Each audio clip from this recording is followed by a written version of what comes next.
કુળનો દીવો જ્યાં સુધી રાજી નહીં થાય ત્યાં સુધી દુનિયાની કોઈ માતા તમારું ભલું નહીં કરી શકે, આટલો વિશ્વાસ રાખજો. આજ કદાચ થોડા ઘણા કામ તમારા હું કરતી હોય ને તો તમારી કુળદેવીની રજાથી કરતી હોય, તમારી માતાના એક ભલામણથી કરતી હોય, તમારા વતી થોડા એને વિનંતી કરી અને તમારા કામ કરતી હોય.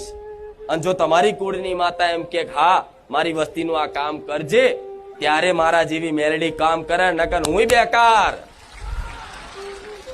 તમારા કુળના દીવા આગળ હું બેકાર.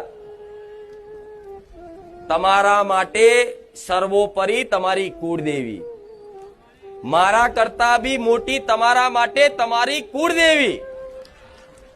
એનાથી જગતમાં કોઈ મોટું નથી.